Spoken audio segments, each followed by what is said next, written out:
Hello everyone, it's Tom's Jujube, and welcome to the Talking Jujube podcast, where I talk gibberish, or in this case, Jujube, about the latest episodes or news in a series. Today, we've got the latest episodes, and we've got some new scans for Lupinranger VS Patoranger, so let's get to it. So, today, we're starting with Super Ninja Steel. So, I'm glad that the Galactic Ninjas, I already forgot their name, Galaxy Ninjas, Galactic Ninjas, sorry, that was my computer. Whatever they're called, I mean, they didn't do much. That shows how much they did that I can't remember their names when this episode was named after them. But anyway, I'm glad that wasn't a throwaway line from last week, but they don't look like ninjas, which is kind of weird. But then again, neither do our Rangers. I mean, they do, but never mind, I'm getting weird. So, at first, when they introduced the Galactic Ninjas, and they're like, I'm calling them the Galactic Ninjas, I don't care what they're called. And they have I think they call them medallions, but they're obviously Power Stars, or like Power Star-esque stuff. So, they were hyping them up, like introducing each one. So, I'm glad none of them died in this episode, but none of them really did anything in this episode too. So, you know the struggles. No, I'm just kidding. But they hyped up. No, they didn't hype up, but like they put in the line last week about the Galactic Ninjas. They brought them in this week, and then they had like the whole introduction for them, and they didn't do much. They brought in the one guy to do everything. They didn't show any of the others, and then they just seem like regular villains. Like, they don't feel special at all. So that's a little bit of a disappointment. But then we move on to our Rangers, and then we have Preston with the necklace, and then Calvin asks, "Oh, who's that for?" He's like, "Oh no, it's nothing." And then he goes with I forget her name, Haley. Yeah, he goes with Haley, and she calls him Haley calls Preston her sweetie, her sweeties, sweetums, something like that. And then Calvin now is like kind of tipped off to something. So like, I know they were trying to keep it a secret from Calvin, but they're still acting weird around each other. So like, come on, like, if you didn't want Calvin to know, then like really? And then I guess they were keeping a secret, so that explains how Calvin didn't know. But I still expect him. They said they were in this for like 3 weeks. So like, is this the first time they're like acting really strange or something? So I don't know. And then like, they're about to do the scene for Romeo and Juliet when they're practicing, and then they're about to kiss, and then Victor and Monty come in and go, we're from Saban, and we have to keep this no kissing. And then they run in, and then, you know, it's only just occurred to me they used the Bulk and Skull theme. So okay, I don't know. They're obviously trying to emulate Bulk and Skull, and it doesn't work. I mean, I think today, I don't think it was too bad. Like, there's still Victor and Monty. I think they had more to do in this episode, which is sad, but I guess they weren't as terrible. So okay, so and then Calvin sees Preston and Haley practicing in the woods, but like, he's kind of stalking them. So I'm like, oh, okay, you just stalk them, okay. But then he sees Haley kiss Preston on the cheek, and then now he's like, oh no, now she's cheating on me, which is like I was gonna say this later, but I'll just say it right now. Like, honestly, cheating on someone is kind of a interesting theme, especially considering what we've been doing recently, like what the latest seasons have been doing, where like, you know, it's very childish, and cheating seems like a pretty like adult thing, or pretty like older kid theme to be doing, considering what like the latest material has been. So that's actually kind of cool, and it was interesting. It's too bad they couldn't have like done more of it, but hey, whatever. And then someone actually in the last week, when I said like, oh, I really liked Victor's moment where they had like the cardboard thing, and the teacher pulls it off and you see Victor there, someone said, oh, that's like they're acting like a ninja. He's acting like a ninja. And then the monster, I think his name is Wolverine. The Wolverine acts like a ninja by doing that technique. That was pretty cool. And then Brody just like attacks him on his own, which is definitely fits his character, not gonna lie. And then I'm also not gonna lie here, when Wolverine steals their memories, and then like they're all not acting, but they're all like, oh no, what's going on? They're all scared, and Brody still says epic. I'm not gonna lie, that made me laugh because it's funny how they take his memories away and he's still, oh, that was epic. So I don't know, that was kind of funny. And then they go into the base, and then they're all talking to Redbot, or they're all like asking what's going on, and then they're like, I don't recognize you, to Redbot. Redbot's like, how couldn't you recognize me? And I was like, I mean, I don't recognize you too sometimes, Redbot. Like, I forget you a lot. He doesn't do anything. So, like, I don't blame them for forgetting you, Redbot. And then I also just realized I skipped over the part where Victor and Monty get trapped in the crate. So, I mean, when Monty was like, oh, here's our crate, and he's explaining the crate, we all knew they were going to get stuck in the crate, right? No one thought they were going to actually get Preston in the crate. Or at least they weren't getting Preston in the crate. Maybe they wouldn't get stuck. But, I mean, it was kind of obvious they were. So, yeah. And then we have Calvin talking to Mick about, you know, he's worried about Haley because he thinks she's cheating on him. And then Mick does his normal teaching style. And at first, I really liked his teaching style because it was kind of cool how he just does something random. And then the Rangers are like, oh, what are you doing? And he's like, exactly. Why are you doing it? And I was like, oh, okay. Like, that was cool at first. But now it feels kind of overused because they always use it. So, I mean, like, I guess they're staying true to, like, how he's teaching them stuff. But, like, we're kind of overusing it now, in my opinion. So, I don't know. And then when they bring back their memories, and then Levi's fighting okay, I'm skimming ahead here. So, they bait out the monster, and then they get the memories, and then Levi starts fighting the monster. And then Calvin runs back to the Rangers, and then gives them back their memories, and then for some reason he just starts talking to Haley. He's like, oh, okay, we need to talk. And I was like, hello, Levi is like facing the monster all on his own, and he's unmorphed. So, okay, you know, you just go ahead and have your conversation. But I mean, they didn't. So then they go fight the monster. They get rid of the monster. You know, he grows a bit. You know, the standard Power Rangers. And then also the monster says, oh, or no, it wasn't the monster. I'm sorry. The Rangers say, oh, he's no match for real ninjas. And I'm like, yep, real ninjas, yep. He's no match for real ninjas. You are correct. So, and then they blew him up, and I was like, oh, come on. Like, you had this potential for the galactic ninjas, and then you just kill one of them, like, immediately. And then he rolled out the explosion. I was like, oh, he lives, yes! Yes! I mean, he didn't do anything, but like, come on, he's alive, so we have that potential now again, which they're gonna look the potential in the eyes and stab it, because we know they're not gonna make this work. But okay, whatever.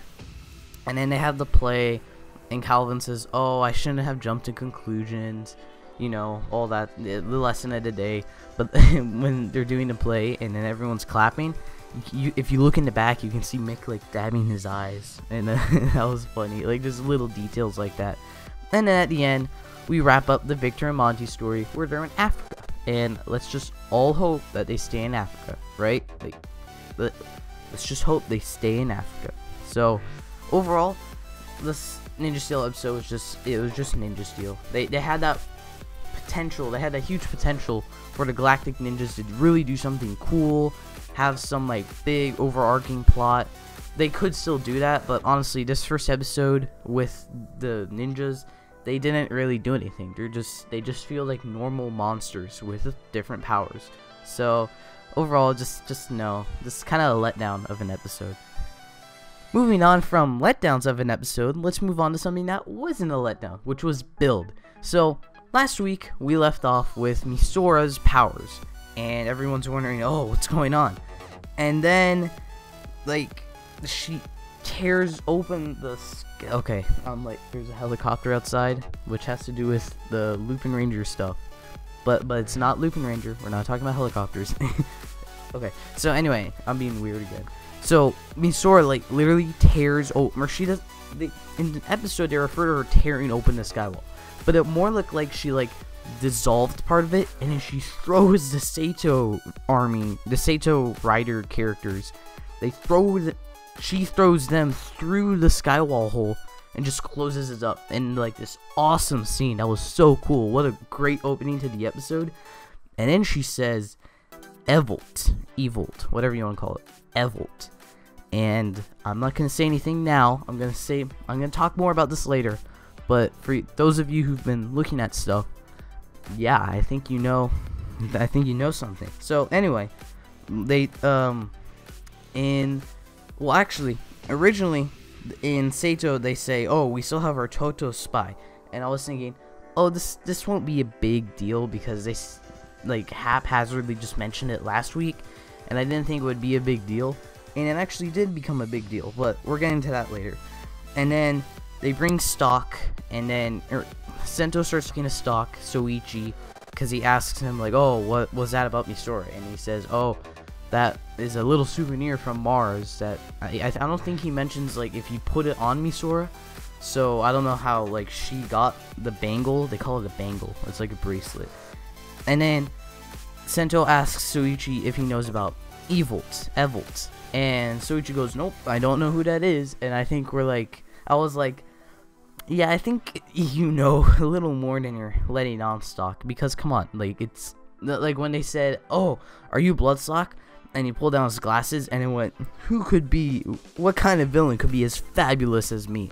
The Lupin Rangers are fabulous, but they're not villains. So, never mind.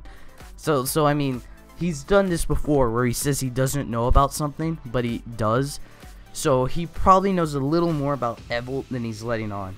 And then we bring in the information on Nanba children, and they explain, oh, they were trained by Nanba Industries to become trained in espionage and whatnot, which seems a little weird considering Nanba Industries is supposed to be an industry, not industry, a corporation, like just a company, but they for some reason need to train like assassins.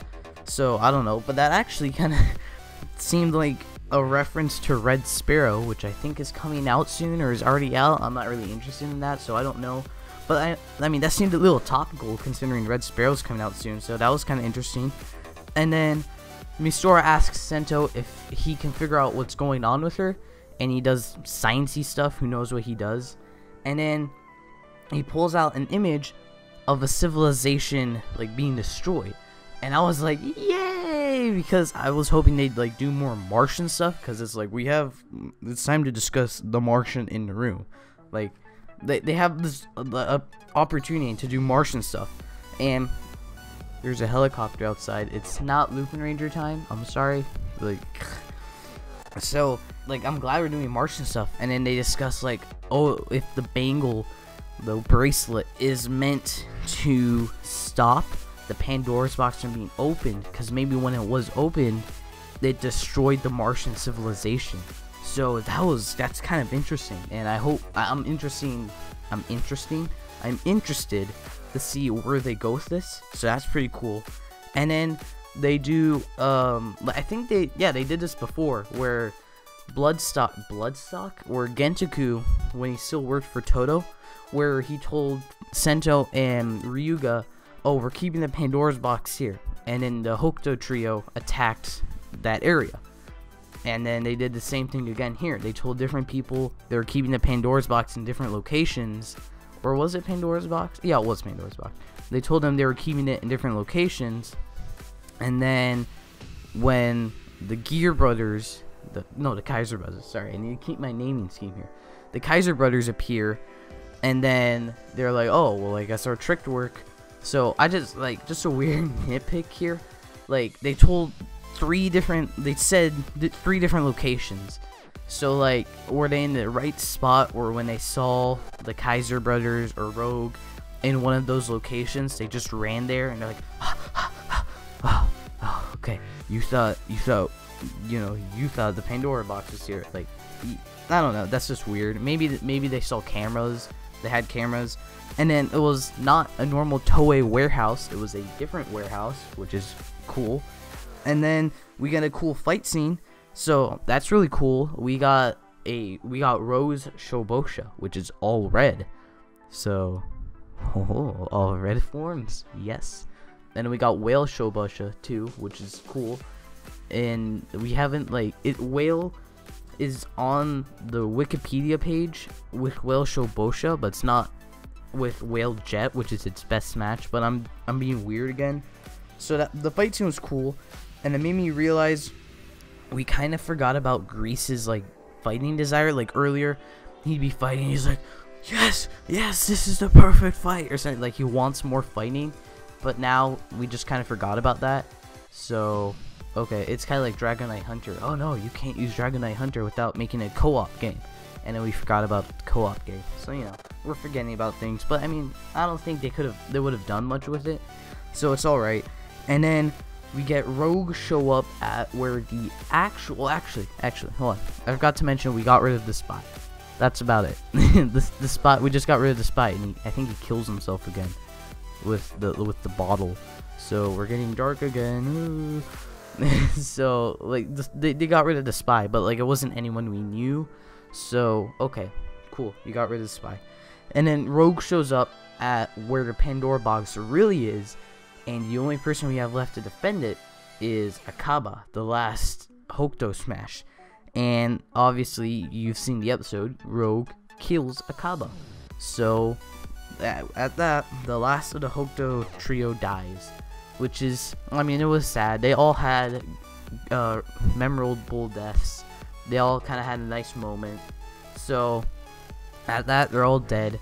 So, I mean, I kind of, when we had the last two, they could have survived probably longer, but when we got rid of Kiba and we just had Akaba or Koba, I was like, yeah, I think he's gonna die because he's just the last one. So, but Rogue is brutal when he takes him out. The Castle Smash suit has those two shields, and you see Rogue tear one off, which is brutal. So, ooh, okay. And then we get the three riders, the three good riders. They do a three-way henshin, which is awesome. I love stuff like that. And then Sento goes into Hazard, and he goes out of control. And then he goes into last week he went to Hazard form, but he was knocked out. No, he went to Hazard form, and then I don't think he lost control, so Rogue beat him up. And then he went to Hazard form. Or he went to Hazard form this episode, and he went out of control. And normally the first thing he does when he loses control is he max hazards on, which is not a word, but he does that, and then he goes into overflow. And this time he beat up Rogue, he kicked his booty. So I was like, yeah, I think we need to just activate overflow, just put Sento in Hazard, put him with Rogue, everyone leave, and just let him beat Rogue, and then we'll deal with him later. Right? They're kind of no, we can't let Hazard come through, but Hazard is winning, so we need Hazard. So I guess that's kind of the double-edged sword here. Oh yeah, he'll win, but then as we see in this episode, he'll come and kill you too, because then Misora walks in and it's oh, I can help too, and then Hazard just looks at her, and then she's just looking back. And he slowly starts walking, and then he starts running. And because Ryuga and Grease were already now knocked out of their transformation, they couldn't help. They're weak, they're hurt, so they couldn't help. So they're just watching helplessly as Sento runs at Misora, and he starts to choke her out, which is kind of dark if you ask me. So I was like, whoa, okay. And then you're scared, what's going to happen? And then her bracelet glows, and Sento's the tank half of Sento's helmet turns into the rabbit half, and then the episode ends. And I'm just sitting there what the actual bleep just happened? I was like, whoa. Last week Misora showed up, and I was like, whoa. And then this week I didn't see that coming at all. So I was like, whoa, okay. So now I'm very excited to see what's going to happen next week, because we revealed something that we know is coming, but we revealed it in a fashion I wasn't expecting it to come. So I'm definitely interested to see what else Misora's bangle bracelet is gonna do, because that seems to be very overpowered and like it's helping us a lot. Well, I mean, it's not overpowered, but it seems to like be central to the story here. So this is very, very interesting. So now we get to Lupinranger versus Patoranger, and the first thing you notice is that we're starting with the Patorangers. It's a Patoranger focused episode. Yay! I wanted one of those because personally for me, the Patorangers are just kind of there. They're not doing a lot, or they were there. Now we have some substance to go with that. So like Pink Sango was kind of my least favorite character because she didn't seem like she was anything special. Like red was over the top, green was comic relief. I already love the Lupins, so Sango is just kind of there. And then in a couple seconds, we get the backstory on her, that she went to the academy with Ichigo, Akira, I think, or Keiichiro. I'm starting to learn everyone's name. So Keiichiro and Tsukasa Sango. So we learned that Tsukasa went to the Global Police Academy, I think, with Keiichiro. So that's why she's always able to like calm him down, or know how to calm him down with like a cookie or something. So that's pretty cool. And then it's interesting how she like takes notice in the child's room. I thought we were gonna get like a flashback there, but we didn't. And then like when they're driving, then they see the shark stuffies, and then like they ask the dude, he's like, "Oh, what are you looking for?" He's like very mysterious. And I'm like, come on, it's a gangler. Like he's like, look at him. Listen to how he speaks. How is that not a gangler? And then they like 2 seconds flat, they revealed it was a gangler because the Lupinrangers show up in the fabulous way they do. They're just sitting there and they're like, "Oh, that's whatever his name, Love Ring," and they throw the card on him and he explodes, and now it's a red shark monster. So that's that was funny. So that was awesome. And then the Patorangers henshin, the Patorangers morph, and then we get an awesome camera work scene where I think we follow behind the Patorangers, and then we like we're following like in front of them, and then they like jump and we're still like following them, and we just do like a 360. Like the camera work is really, really cool in this series because it like really kind of shows like, oh, everything's going on in this fight. I guess because these fights are kind of so like crazy, that's why they do it, so you can see like, look at everything that's going on in this fight. So that's really cool. And then we see the bosses too. I forget what the exact wording was, but I think the main guy says to the green like buff villain, you know, the standard buff, the strong man on the villain team. He tells him to go get the humans from Love Room, the Sharky dude, which is kind of interesting. Like, are you in the market for a human? I thought we got rid of that a while ago, but that's not the point here. And then we see that Tsukasa is just a girly girl. So I mean, okay, we're just kind of making her that standard, you know, girly girl. So like, but it's kind of interesting how she's like trying to cover that up, so she acts all like hardened and tough around everyone else. And then when everyone's gone, she's just this girly girl, and she's just like, "Oh, I just want to take the shark home," and she's like looking at it, and then she hugs it, and then poof, she's gone. So that's kind of mysterious. And then it's kind of interesting how we see the Lupinrangers are like following the Patorangers around, because like they said last week, oh, we'll keep the Patorangers around, we'll keep the cops around so that they can help us out.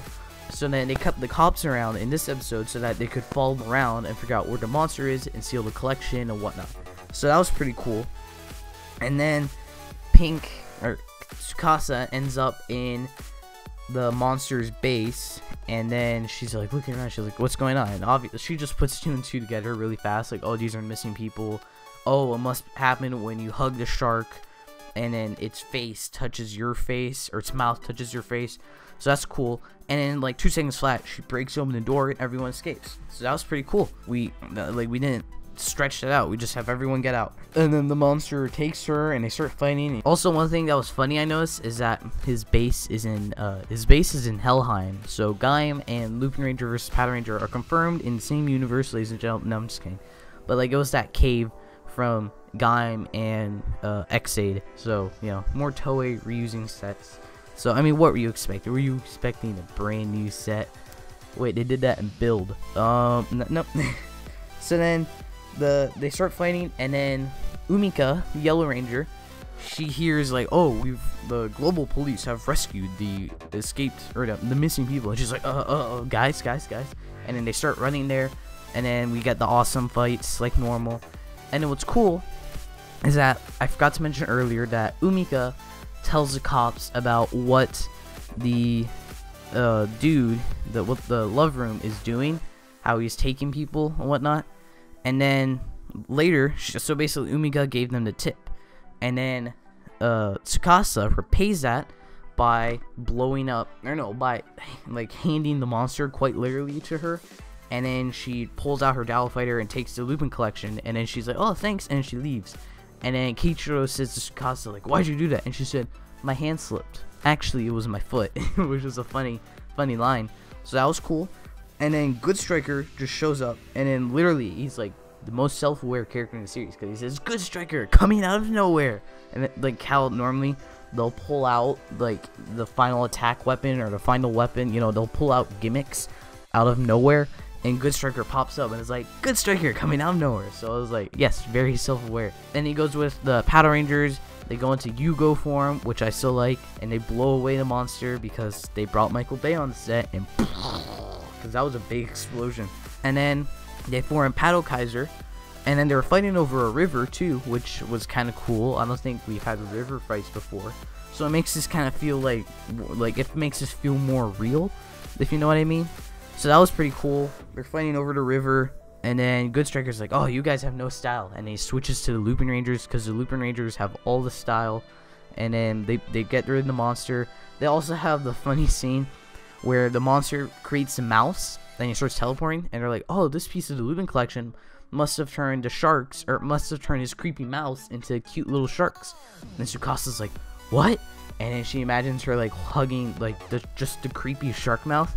And she's like, oh no. And then after the I think when the Pato Rangers are like on the ground or something, and Kiichiro's like, come on, we have to get up, you see her like with her head in her hands, and she's just like looking down, which is like just more attention to detail, which is really funny. So anyway, we destroy the monster, we blow it up, and then that's the end. I don't think there is much else. So that overall, this was another really balanced episode. I quite enjoyed it. It was girl focused, which is cool. So overall, again, just overall, it's really done. Lupin Ranger has been killing it so far, with the first two being pretty Lupin focused, the last one being a good balance, and this one being Pato focused, but still a decent balance. But it was more Pato focused, which is still awesome because we needed that. So overall, just a really good episode. But we're not done with Lupin Ranger versus Pato Ranger, because we're going to talk about, technically we're not talking about the preview, we're talking about the scans, but the scans have to do with the preview. So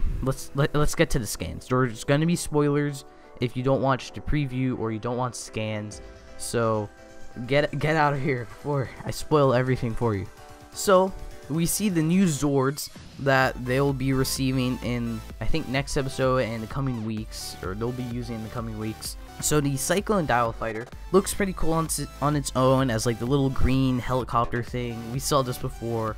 It's pretty cool here, but a little more could be desired for the arm. I think it looks kind of cooler as like just the Trigger Machine, because it looks pretty interesting. And then Trigger Machine Biker is also pretty cool on its own, just as a bike. It's just a bike, but it still looks pretty cool. And when it's attached to Pato Kaiser, it has a yo-yo attack. So that's pretty cool. And then we got one image in the magazine with both Kaisers together, and it makes me still hold out hope we're getting a Kaiser versus Kaiser fight, because I really want a Kaiser versus Kaiser fight, because that would be Kaiser. I'm saying Kaiser too much.